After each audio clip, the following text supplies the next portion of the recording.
Greetings to all of you. This is Arivukarasu, teacher of English from Bharathidasanar Higher Secondary School, Arakonam.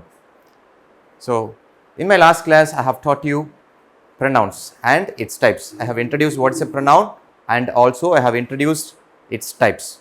Here in this session, I am going to teach you the first type of pronoun, that is personal pronoun. Personal pronoun. This is going to be the first type of pronoun and the most commonly used pronoun too. We have many types, as I told you in the last session, we have many types of pronouns, and here this is the first one, personal pronoun. Personal pronoun. Here this word personal itself is an indication, or it is very easy for us to remember the function of these personal pronouns. Just by seeing this word personal, we can easily remember its function. Let's see what is the function or the role of these personal pronouns in the sentences. Come on. The pronouns, right? The pronouns which indicate the persons, grammatically speaking, the first person, second person and third person. So, in our sentences, we tend to use many pronouns to indicate the first person, second person and third person also. And you may have studied about the first person singular subject, first person plural subject, second person singular subject, second person plural subject, and similarly for the third person also we have singular and plural subjects. Right. Hope you all have studied about these, all the three persons and their singular and plural numbers in your lower classes itself. Anyway, we are going to recall what are they here. The first, right, that includes first person singular, I. So, when I am the speaker, when I speak about myself, right, I am teaching you grammar. So, here in this sentence, I am speaking about myself. Instead of using my name Arivu, I have used the first word I. So, this word is used instead of my name and hence it is a pronoun first, and then secondly this word indicates the first person singular subject, right. The first person singular person is indicated by this pronoun and hence it is also a personal pronoun. Remember, the function of this personal pronoun is very easy to remember. They are going to indicate as the persons, first person, second person and third person in the sentences. Then they are called personal pronouns. This is a simple idea you must have in mind. Same way, look at the second one, first person plural is we. We are friends, right. Instead of using our names, all our names, I have simply mentioned this word. I have used this word we as a pronoun, and also this pronoun indicates first person plural and hence it is personal pronoun. Similarly, we have the same, the second person singular plural, that is you, and then third person singular, that is he, she or it, and third person singular, you know, that is they. So, these words, these pronouns, they are used to indicate the persons and so they are called personal pronouns. I hope this is easy to remember, do not forget, okay. Next, so let us take a look at some of the examples given here. First one, I speak in English. So, who is the speaker here? Myself, right. So, instead of using my name, I have used this pronoun, I speak in English. And now, I am going to ask you another question. What is the subject of this sentence? The first one. Or what is the definition of the subject first? What is a subject? Right. The doer of the action mentioned in the sentence is the subject, and so here in this sentence, in this context, the word I is the subject. Do you agree with me? Yes, it is. I is the subject. Then the action done by the subject is speak, right. So, here this pronoun I, right, is in the position of the subject of the sentence. Remember. Next, second one, we have another example, we are playing volleyball. So, as I said, this pronoun, right, indicates the first person plural, we are playing volleyball. It includes the first person and it gives plural sense and it indicates first person plural subject. And then similarly he wants to meet you. Here also second person is used here in this part, and third person singular again, and third person plural. In all these examples you can notice these pronouns, they all indicate the persons, first person singular or plural, second person singular or plural, or third person singular or plural, right? And hence they are all personal pronouns in these statements, right? Remember, any confusions? I hope there is no confusion for you, as it is easy for our level to understand. Okay. Next, these personal pronouns, further they are classified into two more types. Don't get confused. Firstly, we have seen pronouns are classified into different types.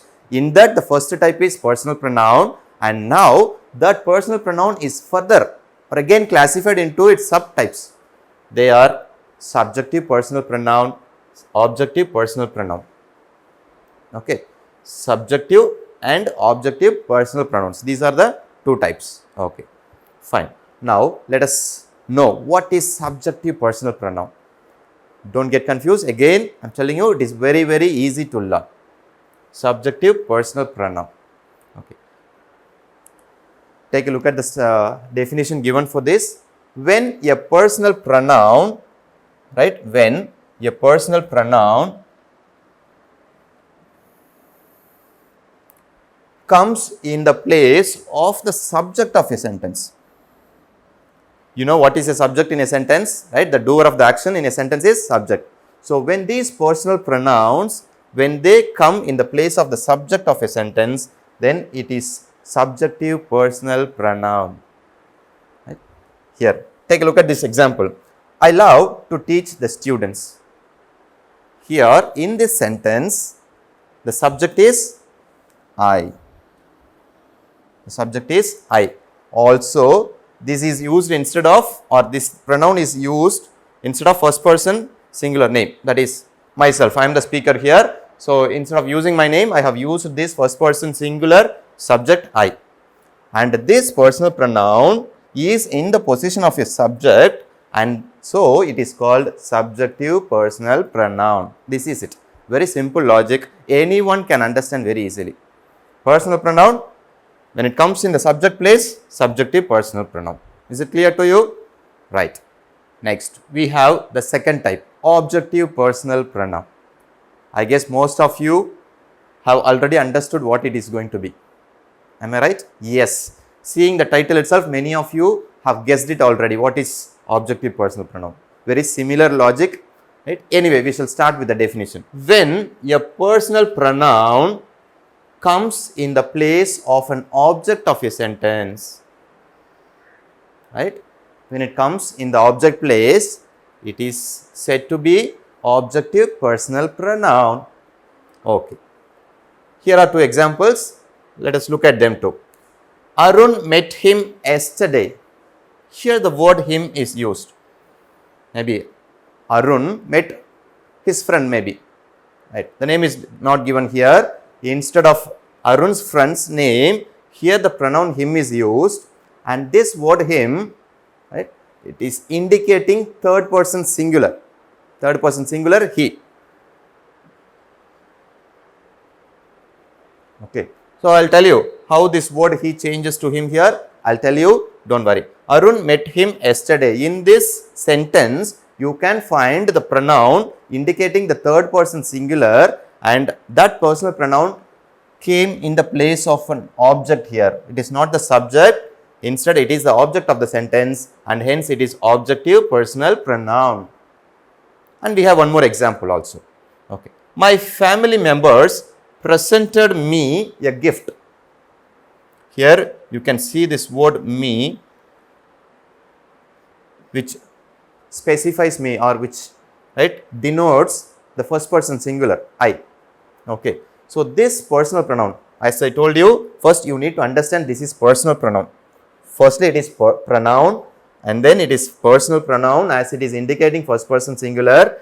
Then finally, we have to analyze the position of this word in the sentence, and that is object place, and so it is objective personal pronoun. That's it. Okay. Now, as I told you, how the word he is used as him here, and then instead of using I, why they have used me, I am going to tell you now. Listen to me. I have listed out some of the pronouns here, right? All are pronouns, and then as they are all indicating persons, they are all personal pronouns. I have listed out some of the personal pronouns here. Now, basically you need to understand how this word I changes to me and then we changes to us. We need to understand the concept, right? So, when I want to speak about myself, first person singular, right, I have used the word I in this example given earlier. Okay. If the word I comes to the position of the object in a sentence, this should be changed to its objective case. You know what is objective case?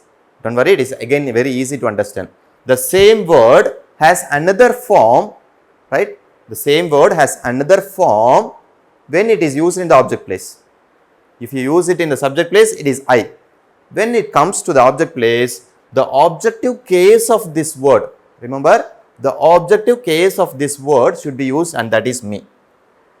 Both of these words, right, pointing out or indicating the same person only, but the forms are different. When it comes to object place, it becomes me. When it goes to subject place again, it is I. This is the difference. So, all of these pronouns, they have another form when they are used in the object place, and I have listed out all of them here, right. I changes to me. The objective case of I is me. Objective case of me is us. And for you, it remains the same. In both places, in both subject and object place, we can use the same word you. And he changes to him, she changes to her, it changes to it. Sorry, it is not changing, it remains unchanged. And then they, them. So, these are the words, right, to be used when the pronoun comes in the object place. That is the difference here. You have to understand this very clearly, right. So, I hope this is very easy for you to understand. So, in this session, right, we have learnt the two types of personal pronouns and also what is personal pronoun we have learnt. First, the definition. Again, I would like to recall quickly. Any pronoun which indicates the persons, first person, second person or third person, they are called personal pronouns. And then the types, two types of personal pronouns I told you, that is personal pronoun, subjective personal pronoun, objective personal pronoun, two types. And then the definition of subjective personal pronoun. It is again very simple. When the personal pronoun comes in subject place, it is subjective personal pronoun. When the personal pronoun comes in the objective place, that is objective personal pronoun. This is the difference, right? And then we need to understand the difference in the uses of these pronouns. Subjective case, objective case difference we must know. That's it, right? So, in the next presentation to come, we are going to see the other types of pronouns, right? I hope you are all ready for it, right? Soon it will be posted. Thank you all for watching this video.